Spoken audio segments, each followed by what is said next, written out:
Nosotros hemos recorrido ya hace 2 meses esta serie de charlas que se llama justamente así, Dios segunda temporada, lo que los religiosos no quieren que sepas o que sepas acerca del Génesis. Y creo que hemos hecho un buen recorrido, amplio recorrido, sobre temas muy interesantes que en algunas ocasiones han movido algunos tornillos, algunos herrumbres que tenemos, nos han retado a repensarnos, a repensar nuestra fe. ¿Cuántos han tenido que repensar algunas cosas en este tiempo? ¿Verdad que sí? Pero eso es bueno porque reafirma en lo que estamos y nos hace crecer.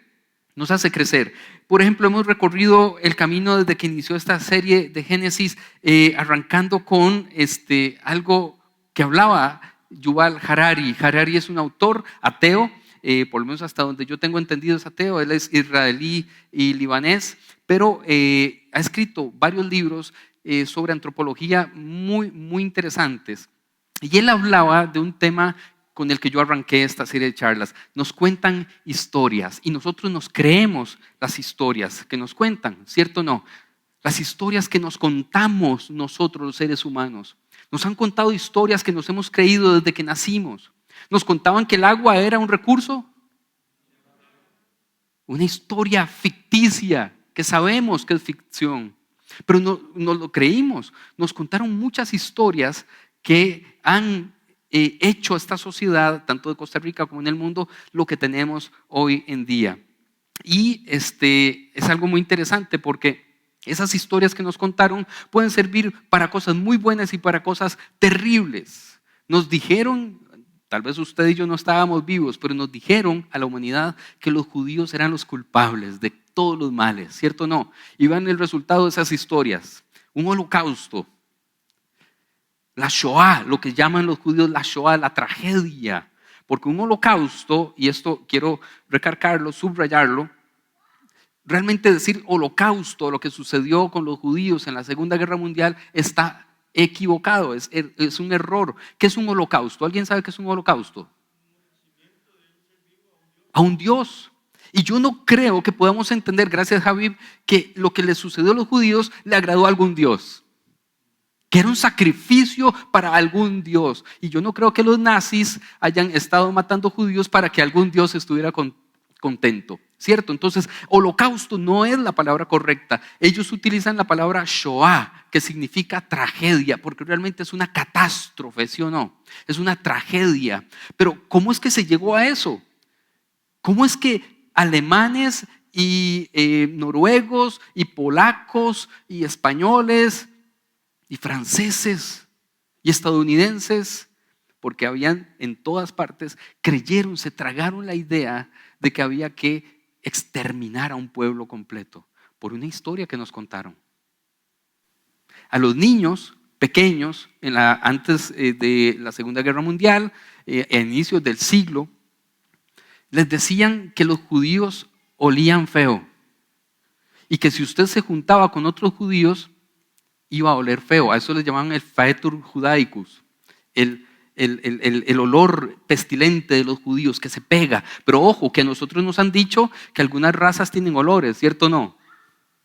¿Sí o no? Y entonces hay historias que nos cuentan que son ficciones. Son ficciones. Los humanos empezaron a creer, a pensar, porque las historias se las contaban, que por ejemplo cuando el volcán hacía erupción, ¿qué era lo que estaba sucediendo? Que los dioses estaban enojados. Entonces, ¿qué había que hacer? ¿Cómo se aplaca la ira de esos dioses de los volcanes? Sacrificios humanos.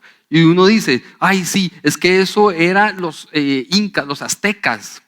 Pero eso en todas las sociedades, ese cuento fue tragado, fue creído y fue ejecutado, fue practicado, porque las historias, esas ficciones que nos inventamos, porque las historias que nos han contado son los intentos del ser humano de responder a lo que no sabe cómo responder. ¿Cómo respondemos a la tragedia de la devastación de un terremoto? ¿Cómo respondemos a la tragedia de la guerra? ¿Cómo respondemos a la tragedia de un tornado, una inundación, de una peste, de una pandemia? ¿Cómo respondemos a algo que no sabemos cómo responder? Entonces creamos ficciones y hay que buscar culpables. En aquel entonces eran los judíos. Luego, ¿a quiénes creen ustedes que señalamos los seres humanos? ¿A quiénes? A los comunistas, ¿cierto o no? Y después, ¿a quiénes? ¿A los homosexuales o no? ¿O no han escuchado la historia ficticia de que si se aprueban leyes sobre derechos de las personas LGBTI, Dios se va a enojar tanto que va a mandar terremotos y va a mandar tragedias y va a mandar pestes y va a mandar enfermedades y va a mandar… ¿Cuántos han escuchado eso? Son ficciones, porque Dios no funciona así. Dios no funciona de esa manera. Entonces, tenemos un mundo, una historia de ficciones. Nunca podremos convencer a un chimpancé, esto lo decíamos en la primera charla, de que nos dé un banano mensual para que cuando muera pueda ir al cielo. Es decir, nunca le podremos convencer a un animal de la ficción de que si nos da plata los dioses van a estar felices. Ahora, yo aquí siempre hago una salvedad. Eso no quiere decir que dar esté mal. Eso quiere decir que la motivación para dar tiene que cambiar. La motivación que nosotros traemos para dar, para ser generosos, no es porque estamos intercambiando la salvación con Dios, entonces la estamos comprando, estamos pagando la salvación o estamos pagando el milagro de Dios, estamos pagando la gracia de Dios porque es lo mínimo que podemos hacer, porque no nos va a alcanzar jamás con lo que tenemos para satisfacer lo que Él ha hecho por nosotros, ¿o sí? ¿Quién tiene suficiente dinero? Elon Musk tiene suficiente dinero para pagar lo que hizo Dios en la cruz del Calvario. Nadie tiene, ni el diezmo más grande. Pero nos dijeron y nos creímos con pastores como él que compre su milagro con dinero. Que podemos comprar la gracia de Dios, la bondad de Dios con ofrendas. Son historias. Nos contaron historias, por ejemplo, voy a brincarme esto rápidamente. Las historias que generaron las cruzadas. ¿Qué eran las cruzadas? La historia de que había que conquistar Tierra Santa, porque Tierra Santa tenía que ser cristiana. Y usted hoy y yo en el siglo XXI creemos que Israel tiene que ser cristiano, de hecho creemos que tiene que haber países cristianos, países cristianos. Los países no van al cielo. Van al cielo los que creen o no. Las iglesias no van al cielo. Las tierras no van al cielo. De hecho, la Biblia dice que va a haber una nueva Jerusalén, ni siquiera es la misma. Es una nueva, distinta a esa.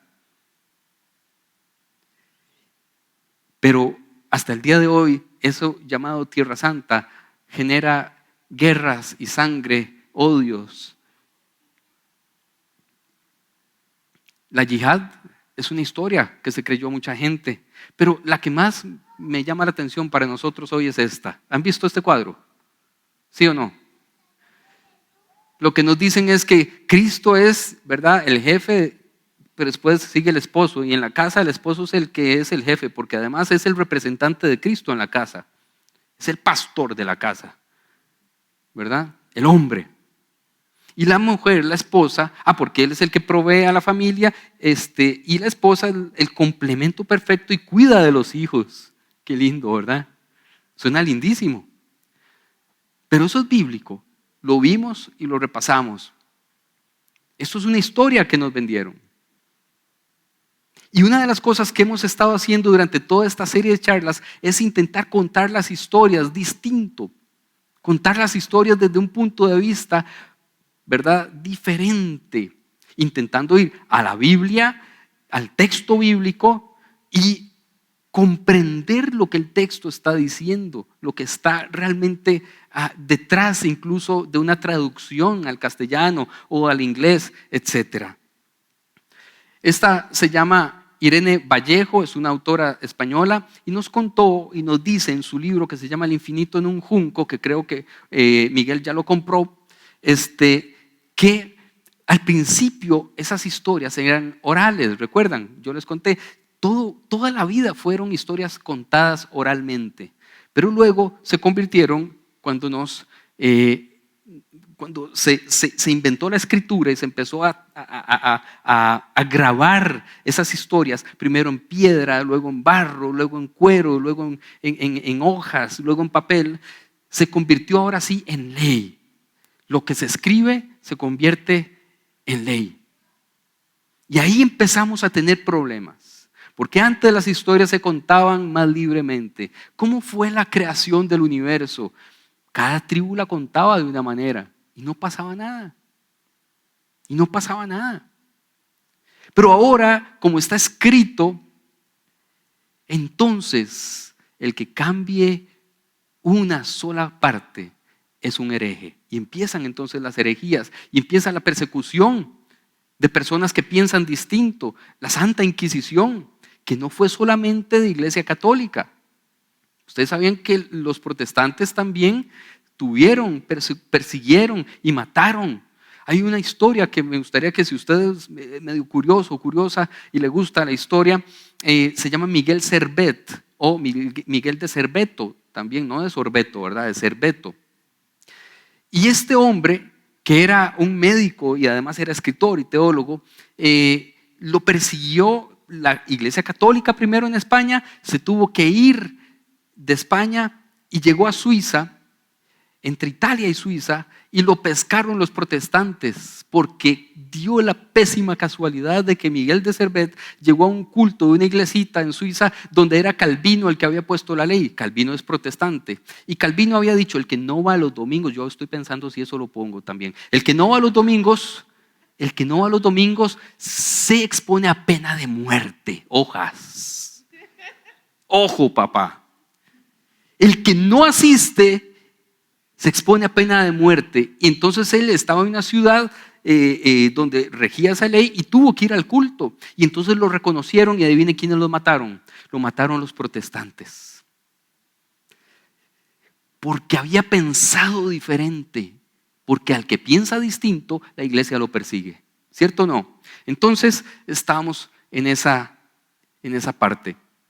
Ahora, después nosotros empezamos a trabajar la creación. ¿Cómo nos han contado la historia de la creación? Y nosotros hablamos de que todo arrancaba con un punto acá que la Biblia describe como la nada.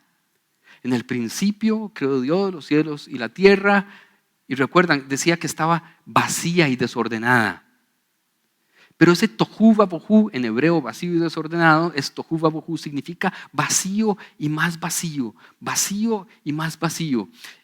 Y la pregunta era, ¿qué significa y qué había en esa vaciedad? Este sacerdote es el que primero empieza a pensar en la teoría cuántica, mucho antes incluso que Einstein.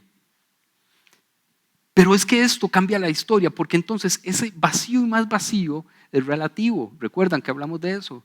No es que no había nada, es que esas partículas que habían allí flotando, que parecían nada, estaban llenas ¿de qué? Llenas de energía. Y esa partícula que nosotros podemos llamar, aquí puse una P para recordarme, partícula, es el primer elemento que hay aquí. 3 minutos después, según los científicos, 3 minutos después del Big Bang, todas esas partículas se convierten en realidad en átomos. En átomos. Ahora, los átomos son diferentes a las partículas, ¿cierto o no? Los átomos son distintos a las partículas. Ahora, vean esta pregunta. ¿Cómo creen ustedes que el Sol está siempre incandescente si no hay oxígeno? En el espacio no hay oxígeno, por eso es que no podemos vivir ahí. ¿Cómo es que hay fuego en el Sol? Si el fuego lo que ocupa para arder es oxígeno, ¿cómo es que el Sol arde? ¿Alguien sabe? Porque el sol no tiene fuego, lo que tiene el sol es energía atómica. Es pura energía, no es fuego. Eso que nos han vendido de que son llamas de fuego y llamaradas que salen y entran, es pura energía, absoluta energía, ¿verdad? Porque, y aquí empiezo a hablar algo distinto de lo que hemos estado conversando. El universo siempre camina hacia lo complejo. De lo simple a lo complejo. De la nada absoluta a partículas. Pero las partículas se juntan y forman átomos. Y lo que lograba hacer una partícula o un grupo de partículas, ahora los átomos hacen mucho más. Son más poderosos los átomos que las partículas, ¿sí o no? ¿Sí o no? Son más poderosos los átomos que las partículas. Y por eso es que la energía atómica es tan importante. Es tan importante. El universo va de lo simple a lo complejo. Cuando se juntan muchos átomos, ¿qué aparecen? Moléculas. Y las moléculas hacen algo todavía más fabuloso, más increíble, más grande que los átomos. Todavía distinto. Cada vez que se junta la materia, se transforma en algo totalmente diferente. Cuando se juntan los átomos, tenemos moléculas. Y cuando se juntan las moléculas, ¿qué tenemos? ¿Alguien sabe? Tenemos células. Y aquí podemos hablar de ser vivos. De seres vivos. Vean que cada vez va de lo simple a lo complejo. Y cada vez que se juntan un grupo de lo que haya, de lo que existe, se convierte en algo totalmente diferente, algo con una potencia diferente. No es lo mismo una partícula que un grupo de partículas que son átomos, o un grupo de átomos que son moléculas, o un grupo de moléculas que dan vida. Y cuando se juntan las células, ¿qué tenemos? Un organismo. Voy a hacer esto.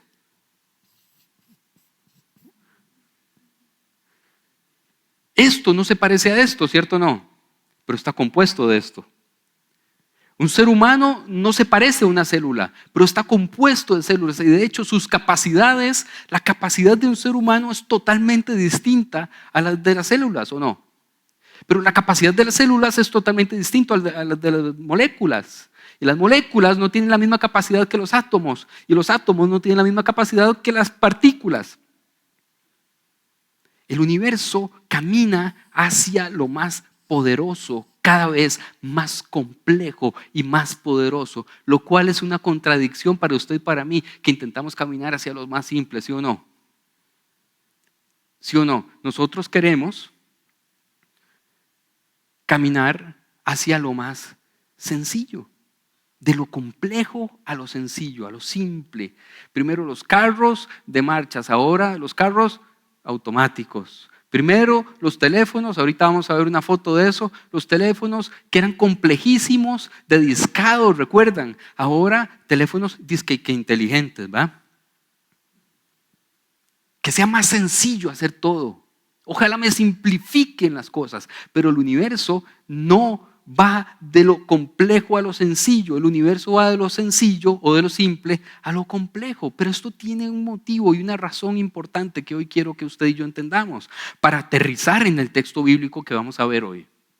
¿Por qué el universo va creando todas las cosas, primero de la nada a una explosión atómica? Y luego cuando se juntan todas esas cosas vamos creando cada vez cosas más complejas hasta crear vida.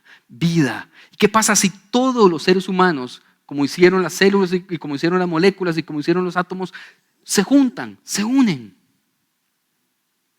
Porque ese es el camino que lleva el universo, ¿sí o no? Ese es el camino que el universo nos muestra. Esto era una foto para ilustrar de que siempre nosotros queremos ir de lo complejo a lo simple. Pero el universo va de lo simple a lo complejo. Mantenga esto en mente. Porque además, Para la iglesia esto es muy importante, porque la fe es compleja o la fe es simple. La fe es complicada. El problema está cuando alguien nos predica una fe simple. 5 pasos para tener una fe robusta. Escribir un libro así es muy fácil y se vende un montón, porque todo el mundo quiere lo simple. Dígame, ¿qué tengo que hacer, pastor? No quiero tomar decisiones. Yo quiero que alguien tome decisiones por mí, porque qué complicado es pensar. Qué complicado es tomar decisiones. Qué complicado es leer la Biblia. Qué complicado es aprender griego, hebreo. Qué complicado es aprender exégesis, interpretación. Qué complicado es. Mejor démelo sencillo a mí, ya cocinado. Y entonces es cuando los pastores, los líderes abusivos se aprovechan de ese deseo de que se los den ya cocinado para venderles aire. Para decirles, yo tengo la fórmula perfecta para que usted prospere. Yo tengo la fórmula perfecta para que su matrimonio sea un éxito. Yo tengo la fórmula perfecta para que usted pueda hablar en lenguas, para que haga milagros, para que se sane a su hijo, para lo que sea. Yo soy el que sé. Yo ya hice la parte complicada y se la voy a dar simple, sencilla a usted. Pero es que el universo, y Dios creó el universo, ¿estamos de acuerdo en eso? Dios creó el universo, ¿sí o no? Va de lo simple a lo complejo, no al revés. Su fe tiene que ser complicada, porque usted también es un ser complicado, ¿o no? Somos seres complejos. ¿O usted es una persona simple y sencilla? A veces usted ni se entiende usted, ¿o no? Yo a veces me levanto y digo, Dios, apágueme porque yo no me aguanto ni yo mismo. Y no sé por qué estoy así. Tengo que empezar a indagar. ¿Por qué me siento como me siento? ¿Por qué pienso lo que pienso? ¿Por qué no me aguanto ni a mí mismo? ¿Por qué se me atraviesa alguien y lo maldigo en el nombre de Cristo, en el nombre de Jesús? ¿Por qué? Si yo debería ser sencillo. Pero somos complejos y nuestra fe es compleja. Así que las fórmulas sencillas y simples son basura. Son basura. No crea las fórmulas simples y sencillas. Guía práctica para tener la bendición de Dios. Yo le puedo dar la fórmula perfecta para que Dios le bendiga su casa. Le vendo un aceitico, le vendo un pañuelo bendito, le vendo una oración que puedo llegar a hacerle a su casa. Le puedo ir. Hay gente que me ha llamado a mí para bendecir el carro. Yo lo puedo bendecir. Yo lo puedo bendecir. Y no dudo que Dios agarre la fe compleja de cada uno de nosotros y diga, por pura misericordia, yo voy a bendecirle el carro a este mae. No dudo, porque Él es todo amor. Pero dígame si Dios, cuando estaba creando toda esta maravilla, estaba pensando en que usted orara por el motor de su carro para que no se le apague. Yo he orado por mi carro, sí. De hecho, les voy a contar una historia. Hace muchos años, cuando tenía mucha menos plata que ahora, que no tengo. Imagínense, era tojú babojú, era mi billetera. La nada de las nadas, la vaciedad de todo. Se juntaron unas cuantas monedas y dieron ¿verdad? Y compré un carrito. Pero ese carrito vivía sin gasolina. Era una cosa increíble. Y una vez vivía con el olor de la gasolina, porque le echaba, cuando uno le puede echar 2,000 pesos de gasolina al carro. Hágale usted números a eso. Y un día me perdí porque tenía unos amigos que vivían, no sé si todavía viven, ahí en alguna parte complicada de la ciudad. Iba a decir el nombre, pero mejor no. Muy complicada la ciudad, muy complicada. Y me perdí ahí una noche y estaba en HL. Y yo oraba, Señor, que no se me apague el carro. Eran como las 3 de la mañana. ¿Qué andaba haciendo yo a esas horas ahí? Solo andaba orando por la ciudad. Andaba bendiciendo el barrio, ¿verdad? Vigilia de oración en carro. Y yo oraba, Señor, que no se me apague. Y llegué a mi casa y no se apagó el carro. Pero no solo eso, sino que duró como 15 días más sin apagar, si no le eché gasolina. Eso es fe. ¿Cuántos han hecho algo parecido?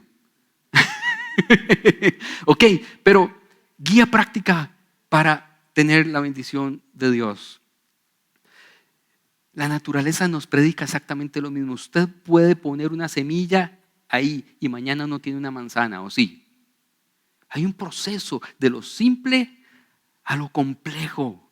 Primero echa raíces, luego echa tallo, luego echa hojas, luego ramas, hojas, luego de las hojas flores, después de las flores fruto, después del fruto tiene que madurar ese fruto para que haya una manzana, tiene que pasar de lo simple a lo complejo.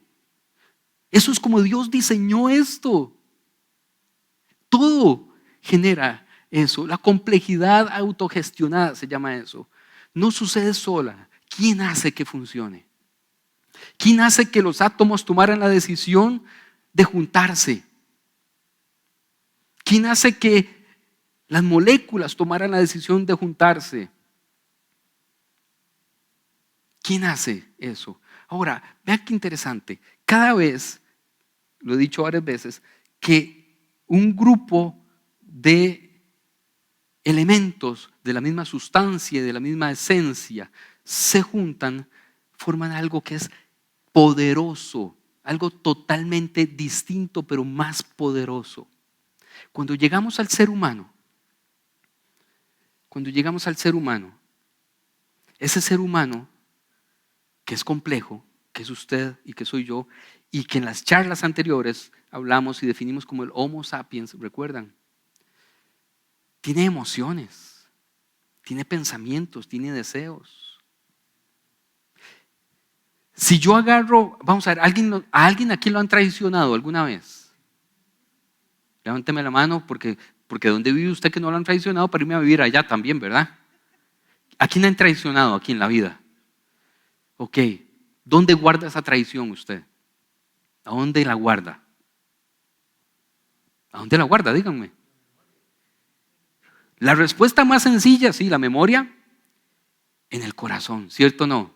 En el corazón. Ahora, usted me está diciendo que si ahora yo lo llevo a usted, espero que no, a una autopsia, porque para llevarlo a una autopsia es que ya se murió, y le abren el corazón, encuentran esa traición ahí metida.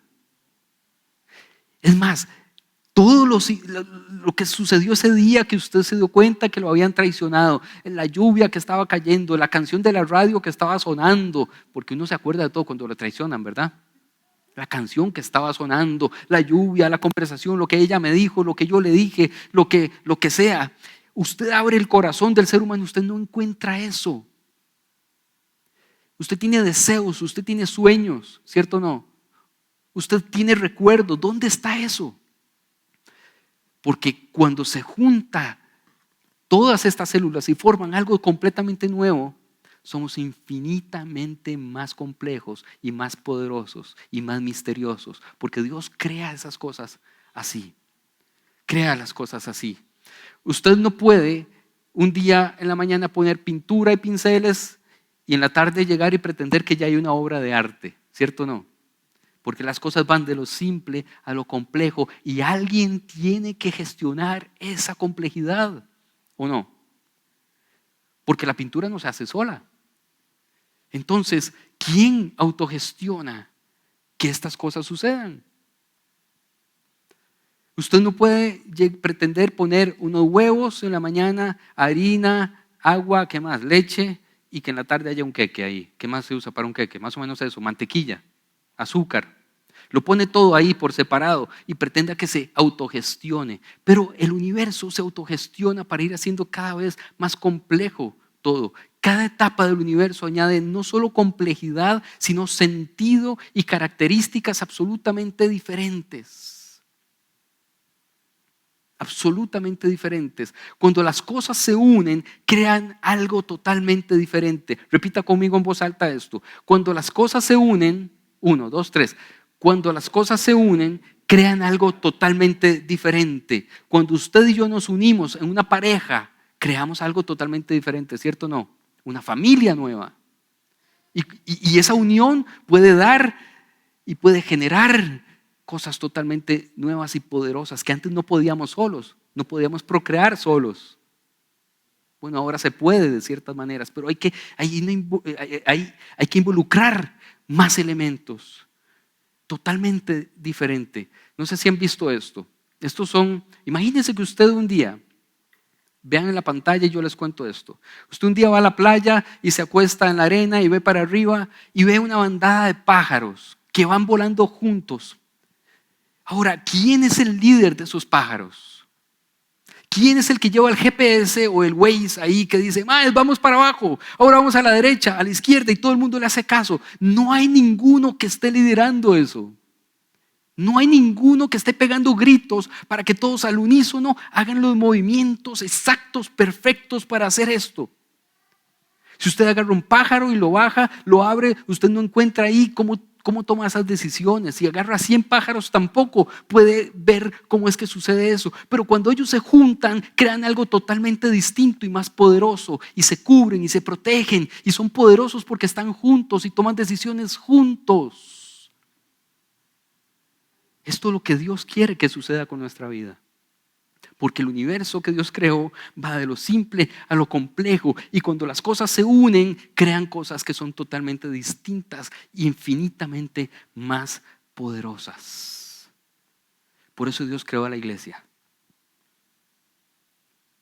Porque solos no podemos. Solos no podemos. Porque cuando nos juntamos como iglesia, suceden cosas infinitamente más poderosas. Infinitamente más poderosas. Mucha gente dice, no, yo me puedo quedar en la casa, orar en la casa, estudiar en la casa. Pero Dios nos diseñó. Nos diseñó. Por eso es por eso que la soledad es uno de los dolores más profundos que tiene el ser humano.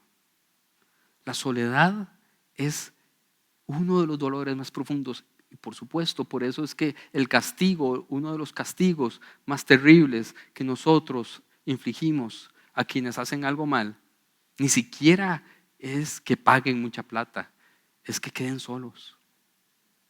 Nosotros castigamos con soledad. ¿Sí o no? De hecho, de los castigos más terribles es en las cárceles el confinamiento absoluto, las celdas de confinamiento que no se pueden comunicar con nadie más durante días, a veces semanas, incluso más. Porque sabemos que la soledad no es el diseño para el ser humano, porque Dios creó las cosas. Imagínense qué hubiera pasado si de repente aquí llega un átomo y dice, yo no me quiero juntar con otros átomos, qué pereza. La historia del universo hubiera durado 3 minutos y ahí paré de contar. 3 minutos. Porque los átomos no quisieron juntarse y crear algo totalmente nuevo y distinto. Dios quiere que usted y yo sigamos la línea de la creación. ¿Alguna vez usted ha pensado o se le ha venido a la mente algo así como yo quiero pertenecer a algo que sea más grande que yo? Algo que sea mucho más grande que yo. ¿Alguien ha pensado eso? Yo quiero servir en algo que sea mucho más grande que yo. Yo no quiero vivir más como un egoísta. Yo no quiero servirme solo a mí mismo. Yo quiero pertenecer a algo que sea mucho más grande que yo. Pues déjeme decirle, todo el universo grita exactamente lo mismo. Las partículas decían, yo quiero pertenecer a algo mucho más grande que yo, y formaron algo. Los átomos decían, yo quiero pertenecer a algo mucho más grande y poderoso que nosotros, y formaron otra cosa. Las moléculas dijeron lo mismo, las células dijeron lo mismo, los seres humanos podemos hacer lo mismo. Todo el universo. Bueno, la soledad no es la dirección a la que el universo se dirige. El universo se dirige a la comunidad, a la vida en comunidad. Esa es la dirección. Lo mismo sucede con los peces. No sé si ustedes han visto un banco de peces como este, un cardumen, realmente es como se llama esto. ¿Quién dirige eso? ¿Y para qué lo hacen? Todo en la naturaleza, todo en el universo va caminando hacia una vida en comunión, no en soledad. Porque queremos pertenecer a algo que nos excede, que nos sobrepasa, que es mayor que nosotros. Todo el universo quiere pertenecer a algo que es más grande que él. Por eso es tan peligroso cuando en las iglesias dicen solo nosotros sabemos lo que Dios quiere. Solo nosotros tenemos la interpretación de la Biblia. Solo nosotros somos los que Dios llamó a tener la verdad absoluta, la sana doctrina. Entonces los católicos no son ni siquiera salvos. Y los católicos dicen, no, los hermanitos separados. Qué peligroso, porque el universo, en vez de separar, va uniendo. En vez de separar, va uniendo. Toda la fuerza creativa de Dios va uniendo, tiende a la unión, no a la separación. Y cada vez que yo escucho, solo Dios me reveló a mí la verdad de este texto, Dios me dio una visión a mí, yo me asusto porque va en contra de todo lo que Dios está haciendo en el resto del universo. Nadie dice solo yo, ninguna partícula, ningún átomo, ninguna molécula, ninguna célula.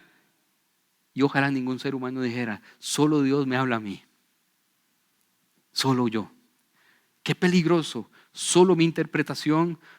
Yo soy el elegido, yo soy el profeta, yo soy el, ¿qué más? El apóstol, yo tengo el poder, yo tengo la unción. Venga para que yo pueda transmitirle lo que Dios me ha dado a mí, solo yo. Es un pensamiento egoísta cuando todo lo que Dios ha diseñado es para trabajar en comunidad. Para trabajar en comunidad, porque cuando las cosas se juntan, ¿qué pasa? Crean algo completamente más poderoso. Repita conmigo, cuando las partículas se unen. Ok, vamos a hacerlo así. Sí, yo digo una parte y usted la otra. Eso se llama responsorial. Entonces, cuando las partículas se unen, totalmente más poderoso. Más poderoso. Así que llegamos a nuestro personaje de hoy. Un personaje complejo, como usted y como yo. Ahí es cuando yo empiezo a explorar la complejidad de lo que es escuchar la voz de Dios. ¿Qué me está diciendo Dios? ¿Cómo puedo entender si eso que estoy percibiendo es la voz de Dios? ¿Cómo lo hizo Abraham? ¿Y qué es lo que vivió Abraham? Todo esto que acabo de explicar acá es para llegar a entender que los seres humanos somos muy complejos en nuestra psicología, en nuestra forma de interpretar la vida, el mundo, nuestras relaciones. Y por eso, cuando alguien hace una locura, cuando alguien hace algo que no comprendemos, es muy fácil juzgarlo y es muy fácil señalarlo. Pero es porque somos complejos. Dios le dice a Abraham algo en Génesis 22:2. Toma a tu hijo. ¿Recuerdan la historia de Abraham? Que Abraham y Sara no podían tener hijos. No podían tener hijos. Y siendo ya ancianos los dos, Sara queda encinta, pero antes Abraham me había dicho, voy a ayudarle a Dios. Porque la verdad es que si no va a venir mi hijo a través de mi esposa, probablemente venga a través de mi criada. ¿Cómo se llamaba la criada? Agar. Y Agar concibió y tuvo un hijo. ¿Cómo se llamaba? Ismael. Y luego Sara quedó embarazada y tuvo a Isaac. Y entonces ese único que tienes y al que tanto amas, y ve a la región de Moriah, una vez allí, ofrécelo como holocausto. ¿Qué dijimos hace un rato que significaba la palabra holocausto? Un sacrificio para Dios. Ahora, sonto, que paremos ahí un momento. Imagínense que yo me pare aquí un día y diga, señores, tráigame a Santiago. Dios me dijo que le ofreciera a mi hijo a él hoy en sacrificio. ¿Qué piensa usted de mí como pastor? Y llamen a la policía. Bueno, aquí tenemos varios que trabajan en el OIJ, así que ya me hubieran llevado preso. Porque ¿a quién se le ocurre que eso es la voz de Dios? Mate a su hijo. Es normal eso. Si a usted alguien le dice, que Dios le habló para asesinar a alguien, ¿usted qué le dice? Aleluya, usted está escuchando la voz de Dios nítida, claramente. Enséñeme la forma de escuchar la voz de Dios. Cuando llegaron al lugar señalado por Dios, Abraham construyó un altar y preparó la leña. Después ató a su hijo Isaac. Y lo puso sobre el altar encima de la leña. Entonces tomó el cuchillo para sacrificar a su hijo. Pero en ese momento ya no es Dios mismo, sino un ángel del Señor. Le gritó desde el cielo. Y le dice: no pongas tu mano sobre el muchacho ni hagas ningún daño. Le dijo el ángel. Ojo, que aquí hay un cambio de voz. Porque al principio era Dios mismo el que le habló y ahora el que le habla es un mensajero de Dios. Ángel, tanto en griego como en hebreo, significa mensajero. De hecho, de ahí es donde viene la palabra evangelio, porque es ágelos en griego, que lleva ágelo, eugágelo, o esto se transforma en úvelo, evangelio. Evangelio es el que lleva el mensaje. Y en hebreo también significa mensajero. Ahora sé que temes a Dios, porque ni siquiera te has negado a darme a tu único hijo. Aquí yo no sé a quién llevarían más a terapia, ¿a Abraham o a Dios que le hace esta jugada? Imagínense, qué broma más macabra la que hace Dios. ¿Le parece o no le parece que es una broma mal gastada, pesada? Vaya y mate a su hijo, aquel por el que oró y oró y oró y lloró y lloró y lloró, y Dios le da la promesa a Abraham y le da el hijo que tanto ama, y luego le dice: mátelo, asesínelo. Madre, qué macabro. O sea, es una mente retorcida allí detrás, ¿o no? Pero no sé cuál de las dos mentes me sorprende más, si la mente de ese Dios que le dice que lo mate, o la mente de Abraham que dice: sí, Señor, yo lo mato. Porque tanto en aquel entonces como hoy, matar a un hijo era matar a un hijo, ¿o no? Vean lo que sucedió esta semana pasada. En Estados Unidos una niña muere mientras le sacaban espíritus malignos que no le dejaban dormir. ¿Cómo es que se muere una chiquita cuando oran por ella? La misma mamá, cuando la entrevistan, si usted busca esa noticia, está en CR Hoy y está en muchos otros medios, dice: es una bendición que Dios haya permitido que pase esto, porque era la voluntad de Dios. Cuando uno lee la noticia, el desarrollo de la noticia, lo que encuentra es que amarraron a la chiquita durante días y oraban por ella, se deshidrató y se murió. ¿Y usted qué dice de esas personas? ¿Escucharon? Este es el pastor, que al mismo tiempo era el abuelo de la niña. Era el abuelo, el pastor y el que oraba por la chiquita. ¿Escuchó la voz de Dios o no escuchó la voz de Dios? ¿Estamos seguros? ¿Estamos seguros que no escuchó la voz de Dios? ¿Cuántos están conmigo? ¿O podemos alegar ante la policía y decirle: no, señores, este hombre no pecó, este hombre no hizo ningún delito, él obedeció a Dios? ¿Y cuántas veces vemos que hay gente que hace atrocidades diciendo: Dios me lo dijo, Dios me lo mostró y yo le hago caso a Dios? Desde casarse con alguien hasta matar a alguien, hasta ir a una guerra, Dios me lo mostró, Dios me dijo. Continuamente, suicidios colectivos, atrocidades, dietas extrañas, misiones rarísimas. Cuando alguien llega y me dice: es que Dios me habló y me dijo: tú tienes un llamado para ir a evangelizar en Hollywood.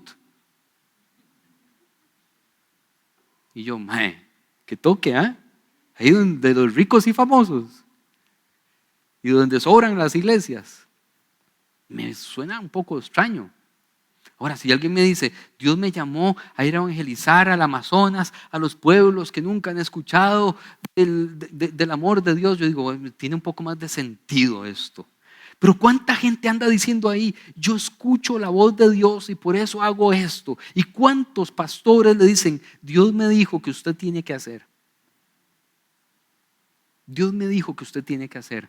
Hay unos estudiosos que se llaman así, bueno, Evan D. Murray, Miles Cunningham y Bruce Price. Y ellos hicieron un estudio muy interesante que usted puede descargar de internet. Ellos son de Harvard, de la Escuela de Medicina y Neurociencia de Harvard. Hicieron un análisis de los personajes religiosos más famosos como Abraham, Moisés, Jesús, Pablo y otros tantos, desde la perspectiva psicoanalítica y desde la neurociencia. Y cuando uno lee eso, uno se sorprende de algunas cosas. Cuando agarran el personaje de Abraham, lo primero que destacan es que tenía paranoia. Primero, Abraham, ojo, como van armando el caso. Ahora usted está diciendo aquí, ¿en dónde me metí hoy? Espérese, deme chance. Abraham primero tiene paranoia. La paranoia es esa idea de persecución, ¿verdad? De que lo van a matar, de que lo van a... Y díganme ustedes, Abraham no fue aquel que dijo de la esposa que era la hermana porque creía que se le iban a robar y lo iban a matar. Era Abraham. 2 veces lo hizo. Eso se llama ideas paranoicas. Luego escucha voces, dioses que le hablan. Para la ciencia eso no es fe, eso es no sé si se llama patología, es una patología, sí, ok, mi esposa es psicóloga, entonces yo tengo aquí las notas, mejor para no batearles. El trastorno de personalidad paranoica, por sus siglas en inglés, es una afección mental en la cual una persona tiene un patrón de desconfianza o recelos de los demás en forma prolongada. Miedo que lo maten por robarle a su esposa, capítulos 12 y 20 de Génesis. Miedo al que dirán en el capítulo 14. Además, intenta matar a sus 2 hijos, porque Abraham intentó matar a los 2 hijos. Porque pensábamos que era solo cuando Dios le habló ahí. Pero al primero, ¿qué pasó con el primero, con Ismael? ¿Alguien se acuerda de la historia? ¿Qué hizo? Yo tengo aquí creo que el texto. Al día siguiente Abraham se levantó de madrugada, tomó un pan y un odre de agua y se los dio a Agar. Agar era la criada que había tenido a ese bebé. Poniéndoselo sobre el hombro, luego le entregó a su hijo y la despidió. Cuando se acabó el agua del odre, puso al niño debajo de un arbusto y fue a sentarse sola a cierta distancia, pues pensaba, no quiero ver morir al niño. En cuanto ella se sentó, comenzó a llorar desconsoladamente. Abraham, ahí, lo que hizo fue intentar sacar de su vida a Agar y a ese bebé y que se murieran en el desierto, ¿o no? Y luego intenta matar también a su otro hijo. Si yo les describo eso de un pastor hoy en día, ¿ustedes qué piensan? 1, anda mintiendo que la esposa es la hermana porque cree que lo van a matar. ¿Qué usted qué diría? Está jodido. 2, a la ex casi la mata con todo hijo. Y a la de ahora, a su hijo lo intentó matar. ¿Usted qué diría de ese pastor? Qué difícil, ¿verdad? Por eso cuando nosotros escuchamos las historias que nos cuentan y nos las tragamos sin hacernos estas preguntas, hacemos cosas muy raras. Nuestras creencias modifican nuestra conducta. Nuestras creencias modifican nuestra conducta. Y si nosotros creemos a pies juntillas que escuchar la voz de Dios, aunque nos diga suicídese, tírese de un barranco, mate a su esposa, es obedecer a Dios, entonces estamos pasando el límite de la interpretación bíblica. Ahora bien, ellos, según ¿cómo se llama el libro de diagnóstico? DSM. El DSM, ahora van por el no sé cuánto. ¿Cuántos son psicólogos aquí? Psicólogas. Hay varios. Según ellos lo que hicieron fue trabajar todos digamos, las características y síntomas de Abraham, viendo lo que describe el DSM 4, 5, 6, no sé cuál, y les da como resultado una posible esquizofrenia paranoide de Abraham. Si yo le describo a una persona con esos síntomas hoy en día, usted va a decir, tiene toda la razón, es él, pero es Abraham. ¿Qué hacemos? Es Abraham, el padre de la religión, de las 3 religiones, la judía, la cristiana y el Islam. ¿Y Dios usó a Abraham o no usó a Abraham? Ahora no duden, ¿verdad? Ahora no duden. Después de todo esto, por supuesto que sí. Por supuesto que sí. Somos seres complejos y Abraham era un ser complejo, igual que usted, igual que yo. Y yo no sé lo que él escuchó, lo que no escuchó. Quizás lo que puede salvar mi idea de Abraham es que al final realmente no mató a su hijo. Y que el mensaje que hay detrás de aquello que sucedió es que Dios envió a su hijo unigénito a morir por usted y por mí. Y nadie más tiene que sufrir eso. Nadie más tiene que sufrir eso. Y en ese sentido lo que hizo Abraham me parece excelente, positivo. Es un mensaje que reafirma lo que pasa en la cruz del Calvario. Pero el proceso de escuchar la voz de Dios, tenerlo Abraham como modelo para escuchar la voz de Dios, no me parece lo mejor. A mí no me parece lo mejor. Entonces yo aquí abro. Digamos que no quiero hacerlo simple, como decía hace un rato. No me gustan las fórmulas, como que yo le diga, ok, para escuchar la voz de Dios, yo le voy a decir que usted tiene que hacer 5 cosas. Es más, creo que aquí tengo algunas 4 consejos. Ojo, consejos. Consejos no son fórmulas. Consejos no son fórmulas. Y Dios le va a hablar a usted de formas distintas a como me habla a mí y a como le habla a cualquiera de ustedes. De hecho, depende del diseño de cada uno de nosotros. Dios nos habla a través de la música. A mí no me habla a través de la música. ¿A usted? ¿A quién le habla a través de la música? Pero a mí no. Yo a través de la música no oigo a Dios. Yo me oigo a mí desafinando. Pero a mí me habla a través de la literatura. Yo estudio las palabras, las letras y ahí Dios me habla. ¿A quién le habla así? ¿Ok? No escuchamos a Dios de la misma manera. Por eso las fórmulas no funcionan.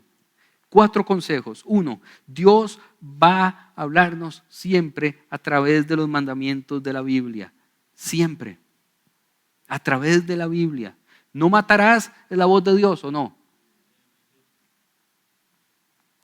¿No cometerás adulterio es la voz de Dios?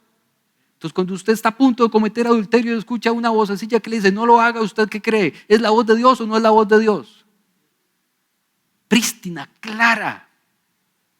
Y la otra voz que le dice, no, es que usted está sufriendo mucho en el matrimonio, usted realmente merece echarse una canita al aire. Dios me está hablando, aleluya, recibo. Porque cuando escuché esa voz, esa persona me escribió y yo encuentro que Dios hizo algo especial ahí. Yo he escuchado ese tipo de historias. Hace mucho tiempo, en una iglesia muy grande, de cuyo nombre no quiero acordarme en este país, unos pastores que trabajaban juntos en la oficina, pero que no eran matrimonio, se jalaron a República Dominicana a casarse allá y mandaron una cartita. El hijo de ella era uno de mis mejores amigos que vivía aquí arriba, en el Carmen de Guadalupe. Y en la carta decía, Dios nos juntó y nos dijo que nuestro destino era estar juntos.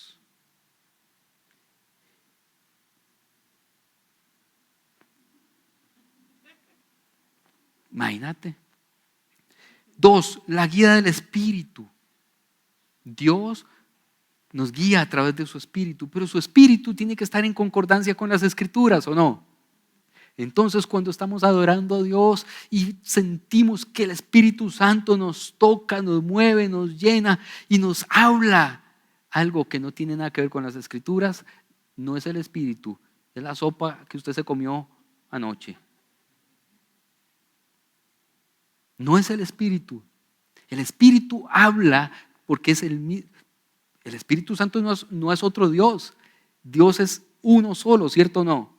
Padre, Hijo y Espíritu Santo. Y por lo tanto el Espíritu no habla algo que no dice el Padre. Cuando Laura y yo estábamos empezando interludio, no estábamos empezando interludio. Cuando Laura y yo no sabíamos si empezar interludio. Y yo era pastor en esta iglesia, en la Viña del Este. Y mi papá quería ya dejar de ser pastor. Mi papá quería dejar de ser pastor hace muchos años porque estaba muy cansado. Mi papá ha plantado 97 iglesias, que se dice rápido. Yo con una y ya me estoy palmando. 97 iglesias, mae. Y entonces el consejo pastoral de la Viña del Este había decidido que yo tomara el mando de esta iglesia después de mi papá. Y yo una noche no podía dormir y no podía dormir. Yo decía, te reprendo, Satanás. Porque yo estaba recién casado con mi primera esposa, que es Laura. Estaba recién casado. Eso supondría, imagínate, ser el pastor de una iglesia ya hecha, con todo, con liderazgo, con la economía caminando, con solución de la vida. Y además, el ego súper feliz. Yo, 30 años tenía, porque me casé a los 30, feliz de la vida. Uno fácilmente se va de pollo, ¿sí o no? Y dice, esa es la voz de Dios, todo se cuadró. Cuando Dios todo lo pone así, cuando Dios todo lo cuadra, es porque es la voz de Dios. Y yo esa noche no podía dormir. Y Laura un toque se despierta y me dice, déjame dormir. Y yo dije, esa es la voz de Dios. Esa sí me suena la voz de Dios. Déjame dormir, ¿qué te pasa? Le digo, es que Dios me está diciendo que no tome la iglesia, que arranque algo nuevo. Sí, pero arrancar algo nuevo era ser pobre en primer lugar. Renunciar al trabajo que tenía, empezar nosotros dos solos a generar algo de la nada. Pero me encanta que cuando nos juntamos suceden cosas poderosas. A generar algo de la nada, a inventarnos una iglesia de cero. Era una aventura bien loca. Era contrario a lo que era lo lógico, que era tomar la iglesia, ¿o no? Y yo le dije a Laura, porque Laura me dice, yo no siento que eso sea de Dios lo que usted está pensando. Y le digo, ok, de aquí, y ahí me puse medio profético yo. A veces uno se pone así, de aquí al amanecer, el Señor te va a hablar a vos igual que a mí, porque Dios no habla diferente. Dios no tiene dos mentes. Lo que le diga a usted me lo va a decir a mí, no nos va a vacilar. Así que póngase a orar. No, así no se lo dije, ¿va? Porque si no, me llueve a mí también. Yo me dormí y ella siguió, no sé si dormida o despierta, y me despertó y me dice, ya Dios me habló. Y yo, ok, ya sí, ¿verdad? Medio atontado. ¿Qué le dijo Dios? Me dice, empecemos una nueva iglesia. Y yo, cuando Dios habla, no se contradice. El Espíritu va siempre de acuerdo con el Padre. 3, el consejo de la demás gente cristiana. Es que ese pastor me dijo que me case con fulanita, pero todo el resto de la iglesia le dice, no lo haga. Ojo, no lo haga. No, es que ese pastor Dios lo usa muchísimo y todo el resto de la gente le dice, no lo hagas. No, pero es que ese pastor viera qué lindo que habla, no lo hagas. No, pero es que ese pastor viera la iglesia tan linda que tiene mucha gente, tiene un montón de cosas. No lo haga, no lo haga, no lo haga. El consejo de la gente a su alrededor, Dios lo usa para hablarle. Dios lo usa para hablarle. Y por último, el sentido común, la razón. Dios nunca lo va a llevar o la va a llevar a tomar decisiones que no tienen sentido común. Digamos, en la forma más profunda, como matar a alguien, como chocar el carro. Yo un día escuché a una persona que dijo, Dios me dijo que chocara el carro y chocó el carro. O sea, me lo dijo después de haberlo chocado. Es que Dios me lo dijo. O sea, no tiene ningún sentido. Piense, ¿tiene sentido lo que Dios me está diciendo? Y ninguna de estas anteriores tiene que ir por separado. Ninguna tiene que ir por separado. No, usted no puede decir, solo sentí del Espíritu, nada más. Porque el Espíritu Santo y yo tenemos una comunicación increíble. No voy a pedir consejo a nadie más. No voy a ver si las Escrituras tienen algo que decir al respecto. No voy a ver si esto tiene sentido común. No, solo el Espíritu y yo. Eso nos lleva a hacer tonterías enormes. Tonterías enormes. Pero también Lutero tiene una frase que me gusta mucho y termino con esto. Lutero tiene una frase que dice: si solo escrituras, nos morimos de sed. Si solo espíritu, nos ahogamos. Si es solo agua del espíritu, nos ahogamos. Si es solo escrituras, nos morimos de sed. ¿Qué ocupamos? Espíritu y escritura. Espíritu y escritura. Las dos van juntas para que tengan sentido en nuestra vida. Y termino acá para ver si conversamos un ratito, porque ya son las 4:30 y no quiero alargar demasiado esto. Yo he escuchado la voz de Dios. Interpretar el personaje de Abraham de esta manera se puede hacer, pero al final de cuentas la enseñanza es: ¿escuchamos la voz de Dios? ¿Sí o no? Yo sí la escucho. Yo sí escucho la voz de Dios. A veces me cuesta, a veces no es fácil, pero Dios sigue hablando. Dios sigue hablando. Recuerdo una vez que Santiago me hace escuchar la voz de Dios de una manera extraordinaria. Santiago estaba hospitalizado con un pronóstico malo.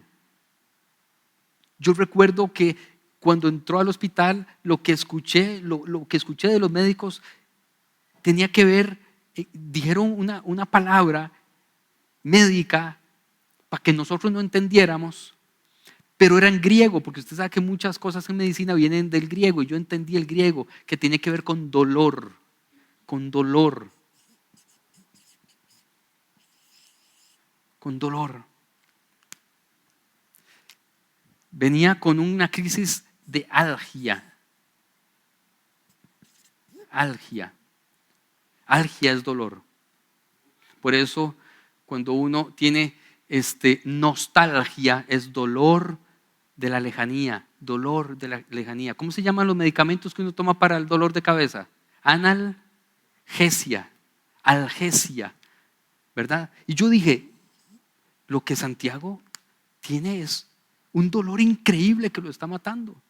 Viene con una crisis de dolor y me angustié tanto. Empecé a orar, y como pocas veces Dios me dijo: sí, su hijo tiene mucho dolor, pero yo lo amo más de lo que usted lo ama. Usted no sabe cuánto yo puedo amar a su hijo. Usted no entiende mi amor por su hijo. Y yo recuerdo eso que yo escuché de la voz de Dios. Ahora, eso es mi experiencia personal. Yo no le puedo decir a usted que usted va a escuchar la voz de Dios exactamente igual que yo. Pero Dios habla. Dios habla. Ok, 5 minutos y terminamos. Preguntas, comentarios. Siempre tengo que hacer esta aseveración. 1, preguntas cortas y directas. No necesitamos en este momento más sermones. Y 2, si va a hacer un comentario, por favor también muy corto y muy directo. Así que manos levantadas, por favor. ¿Quién quiere hacer alguna intervención, alguna pregunta, algún improperio o algo, lo que quieran? ¿Quién?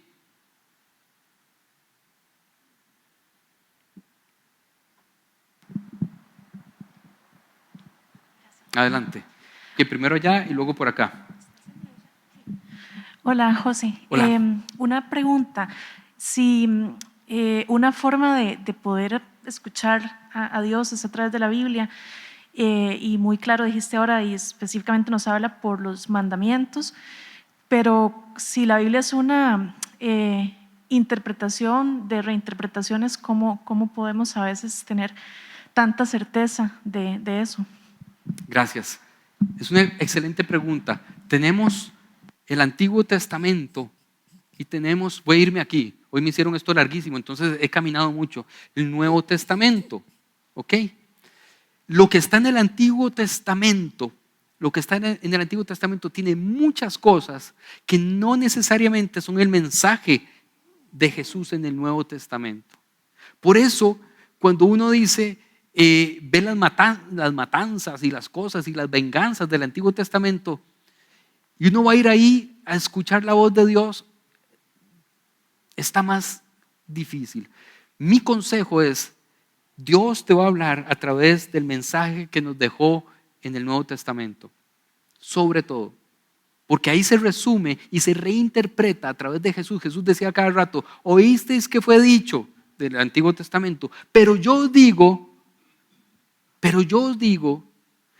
el mensaje del Nuevo Testamento va a ser mucho más fácil para escuchar la voz de Dios para nosotros, porque está encapsulado en el mensaje de la cruz del Calvario y del amor de Jesús.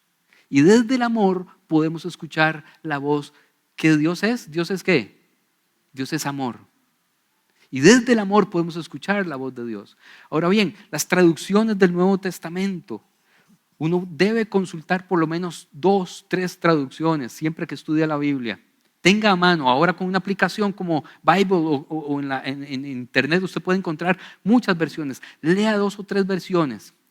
3, consulte comentaristas. Cuando yo digo que Dios nos habla también a través del consejo de los otros cristianos, también tiene que ver con los que han escrito a través del tiempo acerca del Nuevo Testamento. Leamos acerca de eso.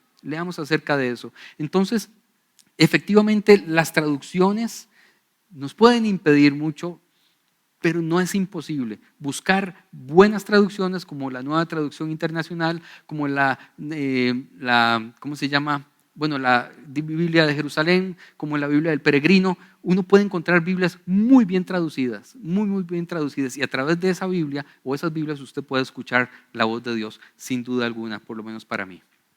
No sé si eso responde en parte a su pregunta. ¿Está prendido? Sí. Que me estaba acordando de ahora esto último que dijiste. Ajá, pégatelo más porque no. Esto último que dijiste no Calvino, ¿cómo se llama? Lutero. De Lutero, la escritura donde cuestionan a Jesús la resurrección, ¿verdad? Y él dice que están errando porque ignoran las escrituras y el poder de Dios. O sea, creo que en eso era... Las dos cosas. Las dos cosas. Uno no puede. Ajá, adelante. No, era eso, básicamente, sí. ¿Verdad? Me acordé de ese versículo. Uno no puede simplemente quedarse con la letra. Pablo bien lo dijo: la letra puede matar, mas el espíritu vivifica.